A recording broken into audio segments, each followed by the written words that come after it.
Como você pode fazer a sua empresa levantar dinheiro sem precisar de bancos? Apenas através de recursos do mercado de capitais. É o que você vai saber nesse vídeo. Eu sou Maicon Farina, sócio-diretor da Luri Capital.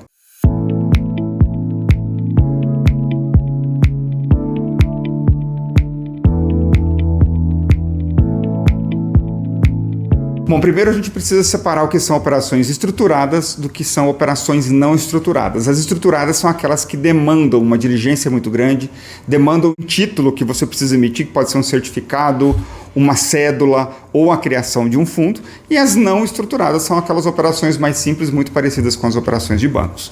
Das operações estruturadas existem várias. Vamos começar pelos certificados de recebível. Por exemplo, o CRA, que é o Certificado de Recebível do Agronegócio, o CRI, Certificado de Recebível Imobiliário, e a CR, que é Certificado de Recebível para qualquer tipo de segmento.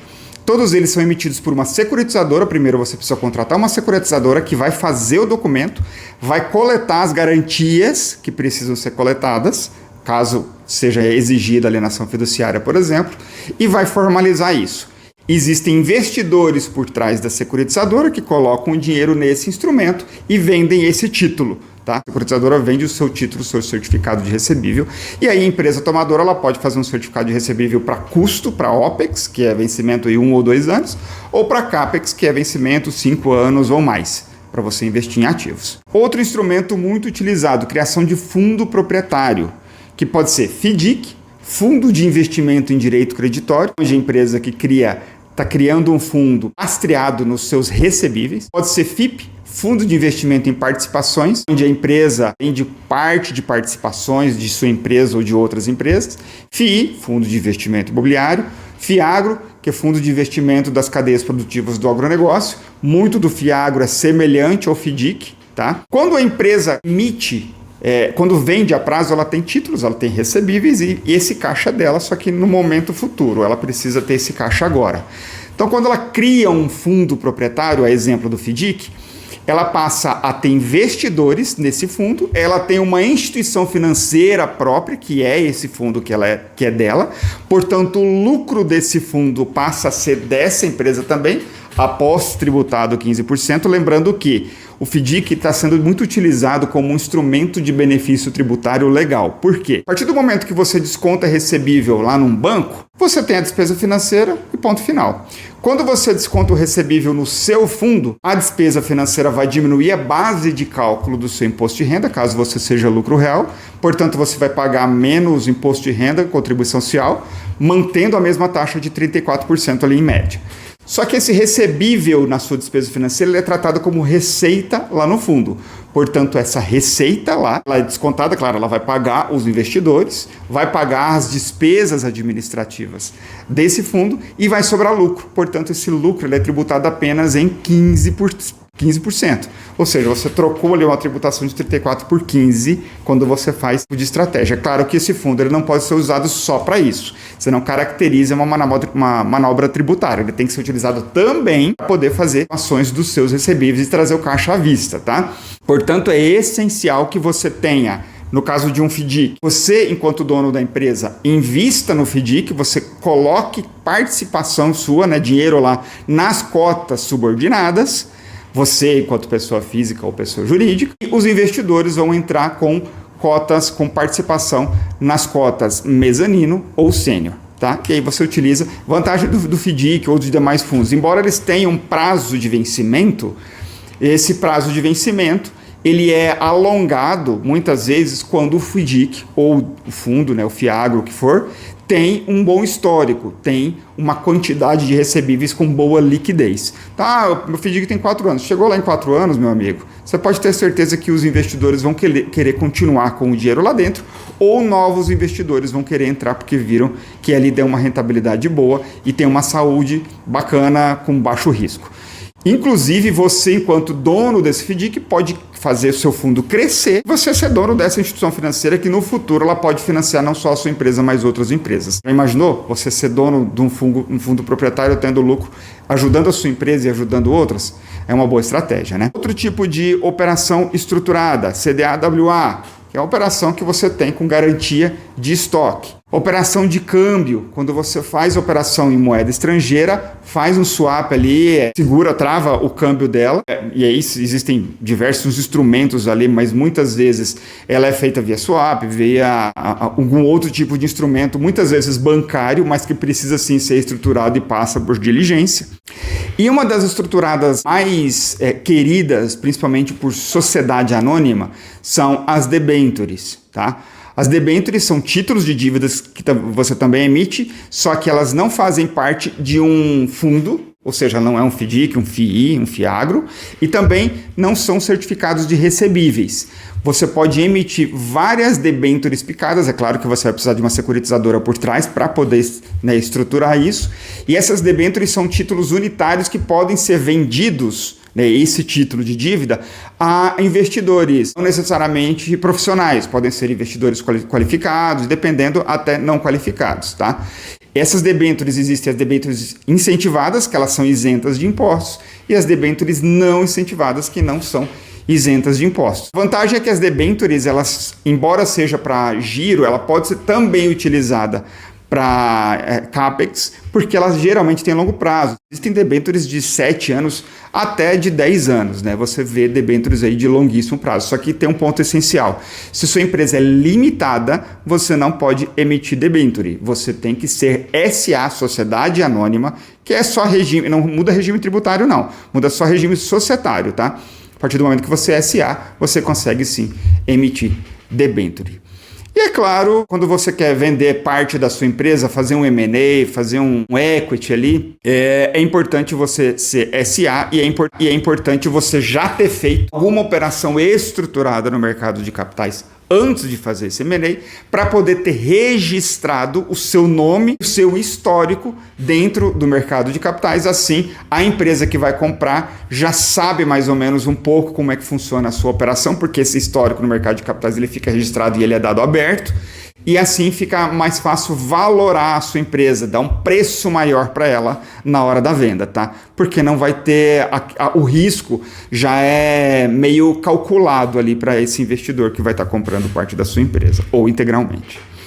E também existe no mercado de capitais operações que não são necessariamente estruturadas, que são chamadas, óbvio, operações não estruturadas. Antecipação de recebíveis, a mesma antecipação que é feita no banco você consegue fazer. E o mercado de capitais, antecipação de contrato também, muitas vezes os contratos não performados. Capital de giro, e o capital de giro existem diversas formas, aqui eu ramifico eles, né? Capital de giro via vendor, capital de giro via nota comercial, capital de giro via nota promissória, são operações via mercado de capitais. Hoje em dia quase não está usando mais nota promissória, está usando muito mais commercial paper, né, que é a nota comercial brasileira, e ela é muito mais fácil de ser comercializada. Existem as operações, as CCBs, a CCI, Certificado de Crédito Imobiliário. Muitas vezes a CCI ela substitui operações de crédito imobiliário como a do plano empresário, certo? CRI também, muitas vezes, quando a operação ela é menor de 20 milhões, vão fazer um CCI porque ela sai mais barata do que um CRI, que é estruturado. Operações de custeio, operação de FGI, que embora seja uma operação com recurso subsidiado e ela tem uma regra, ela é muito utilizada por bancos, mas o mercado de capitais também faz. FINEP, tá? O financiamento é também utilizado muito via bancos, mas o mercado de capitais também faz. FINEP é muito utilizado para inovação, tá? É o fundo ali de inovação. É claro que você precisa ter um projeto, não é necessariamente uma operação estruturada, embora você precise ter esse projeto, é igual você fazer um projeto, quem é produtor rural tem que fazer um projeto lá para pegar Pronamp, por exemplo. Projeto dizendo por aqui que aquele recurso vai ser utilizado. Operação de vendor, operação triangular e sale leaseback. O que é o sale leaseback? Famoso SLB, né? SLB. Quando você, muitas vezes, está com um nome negativado, sua empresa não está bonita no mercado, você tem garantia real para levantar dinheiro, mas por meios tradicionais você não vai conseguir porque tem negativação, tem Bacen vencido, tem algum processo por trás ali, algum processo judicial por trás que impede você de pegar dinheiro tanto estruturado quanto não estruturado, tanto em mercado de capitais quanto em banco. E aí você consegue fazer o levantamento desse recurso através do sale leaseback. O que é? Você vende, entre aspas, um ativo seu para o fundo. Nesse caso, quem faz sale leaseback geralmente é fundo FII, tá? O fundo de investimento imobiliário, ele vai comprar, entre aspas, essa terra sua, entre aspas, assim, porque ele vai comprar de fato, vai sair o bem do seu nome, vai passar para o nome dele, só que existe um contrato dizendo que você tem que fazer o pagamento desse empréstimo, entre aspas, em anos, né, muito comum 7 anos, durante esses anos você paga meio que um arrendo, né, que é como se fosse o juro periódico anual ali, e lá no final do 7º ano é onde você compra de volta, ou seja, você paga o principal daquela operação, já previamente acordada, para você transferir de volta o imóvel para o seu nome. É o espelho de uma operação com alienação fiduciária, que você paga juros periódicos e paga o principal no final. É a mesma coisa. Esses juros periódicos no sale leaseback, eles são chamados de arrendo, e o principal no final é chamado de recompra, onde o imóvel volta para o seu nome. A questão desse instrumento é que vai ter custos cartoriais, que são aqueles custos de transferência, ITBI, tem tudo isso. Depois volta para o seu nome, quem paga o ITBI, no caso lá é o vendedor. Todas essas operações, elas precisam... Operações, só fazendo um turn aqui. Operações via mercado de capitais, quer dizer que o dinheiro, ele não está vindo do banco, daquele credor do banco que coloca a aplicação no banco e o banco empresta de outra forma. Ele está vindo de outros tipos de investidores que colocam dinheiros em fundos e esses fundos emprestam através de securitização, de gestão asset ou do próprio fundo, tá? Então o recurso ele sempre está vindo de agente superavitário para agente deficitário. Isso é o normal, isso é o mercado financeiro como funciona. Agora, a partir do momento que você entende como esses instrumentos podem ser adequados à sua operação, você vai ver que no mercado de capitais você vai, primeiro, conseguir levantar muito mais recursos do que você habitualmente levanta em banco. Segundo, você vai ter prazos muito mais customizados do que você tem em banco. E aqui eu digo customizado porque muitas vezes você vai precisar de pagamento bullet, não precisar se comprometer com parcelas mensais, semestrais. Tá? Você pode fazer, eu preciso investir numa grande fábrica sem precisar ficar pagando parcelas periódicas para não comer o seu giro. Você faz essa operação tipo bullet, que você paga de uma vez só no final, via mercado de capitais. E o terceiro é essencial. Quando você monta fundo proprietário, você tem um benefício tributário e de taxas muito grande.